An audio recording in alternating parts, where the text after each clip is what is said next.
Mi padre siempre parecía más alto en las habitaciones donde creía que era dueño de algo. Aquella mañana, en el juzgado de sucesiones, se le veía altísimo. Las 3 casas de veraneo en las Islas Baleares son nuestras, dijo, con las manos apoyadas con seguridad en el borde de la mesa. Las hemos mantenido durante años, hemos pagado los impuestos, las reformas. Mi madre quería que se quedaran en la familia. La elección de palabras era intencionada. Familia, nuestras. Mi madre asentía a su lado, serena, comprensiva.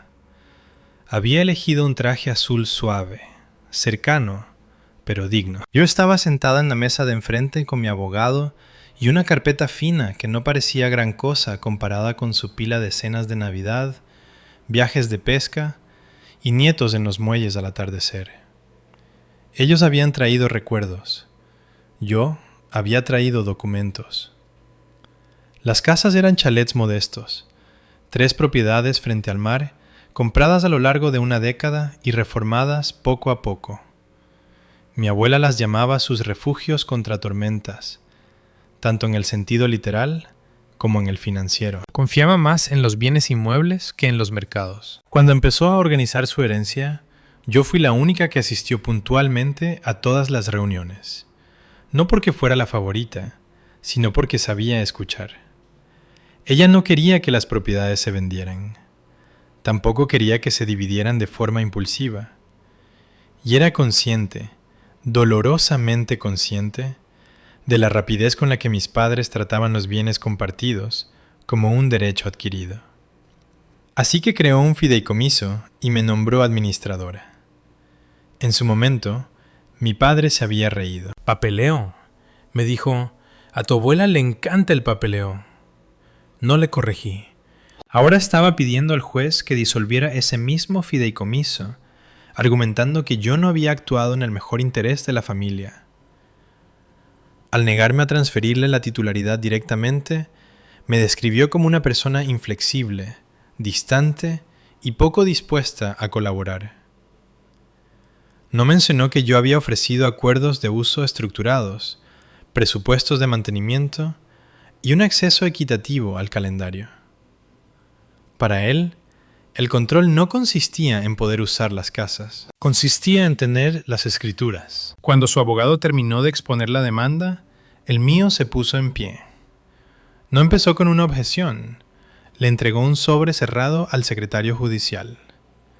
«Señoría, le pedimos que revise el documento D antes de pronunciarse sobre la legitimidad del caso». El juez Martínez, un hombre de unos 60 largos, firme y sin prisas, se ajustó las gafas y abrió el sobre. Dentro había una carta que mi abuela había escrito 6 meses antes de morir. No era una modificación del testamento, ni un codicilo formal. Era una carta dirigida a la administradora, a mí. La sala se quedó en silencio, de esa forma tan particular en que lo hacen las habitaciones cuando el papel adquiere más peso que las voces. El juez leyó en silencio al principio, y de repente dejó escapar un pequeño suspiro. No era exactamente diversión, sino más bien reconocimiento. «Vaya», murmuró, «esto es interesante». Mi padre se movió ligeramente en su silla. El juez Martínez levantó la vista. «Esta carta detalla las preocupaciones sobre intentos previos por parte de ciertos miembros de la familia de presionar para obtener la transferencia directa de la titularidad». Pasó la página. También establece explícitamente que la administradora debe mantener el control exclusivo sobre la venta, transferencia o reestructuración de las propiedades de las Baleares para evitar una liquidación impulsiva. Se quitó las gafas y miró directamente a mi padre. «Señor Navarro, esta carta contradice su testimonio sobre las intenciones de su madre». El rostro de mi padre no se descompuso de forma dramática.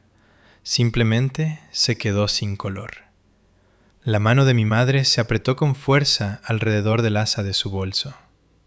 El juez Martínez continuó con voz serena. «El documento del fideicomiso sigue siendo válido. La administradora ha actuado dentro de sus competencias. Esta petición de disolución parece no tener fundamento, ni por las condiciones del fideicomiso, ni por las intenciones aquí documentadas. Hizo una pausa lo suficientemente larga para que el significado de sus palabras calara. Petición denegada. Sin golpes de mazo, sin elevar la voz, simplemente para que conste en acta. Fuera de la sala. En el pasillo hacía más calor del que debería. Mi padre se acercó primero. «Nos has apuñalado por la espalda», dijo en voz baja. Pensé en que la carta había existido durante años, archivada, catalogada, accesible. «Me he limitado a seguir las condiciones», respondí. «Esta es una propiedad de la familia», añadió mi madre, con una voz mucho más débil ahora. «Y lo sigue siendo», dije, «pero no es de propiedad individual». No siguieron discutiendo, porque la discusión ya había terminado. Las 3 casas siguen en el fideicomiso. Se mantienen según lo previsto. Se alquilan ocasionalmente para cubrir los gastos y están a disposición de la familia mediante acuerdos de uso estructurados. Mis padres siguen yendo a una de ellas cada invierno. Firman el contrato de uso. La primera vez que mi padre me devolvió el formulario firmado, me di cuenta de que su firma era más pequeña de lo habitual. No me siento victoriosa, me siento precisa. Mi abuela anticipó la presión, integró la protección en la propia estructura legal. Yo simplemente la respeté. Lo que inquieta a mis padres no es haber perdido una propiedad, es haber perdido la presunción de derecho. Durante años confundieron el silencio con la rendición. Creían que mi disposición a gestionar la logística en la sombra era una falta de influencia. En los tribunales, la influencia no requiere alzar la voz, requiere memoria y documentación. La siguiente vez que visité las Baleares, la marea estaba baja y tranquila. Las casas seguían donde siempre habían estado, ajenas a las dinámicas de los juzgados.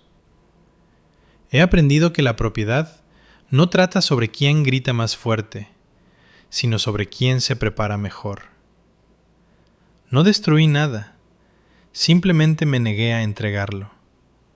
Y a veces, eso es suficiente para que la gente palidezca. Si tú también crees que estar preparado es tu mejor defensa, suscríbete para escuchar más historias como esta y deja tu opinión en los comentarios.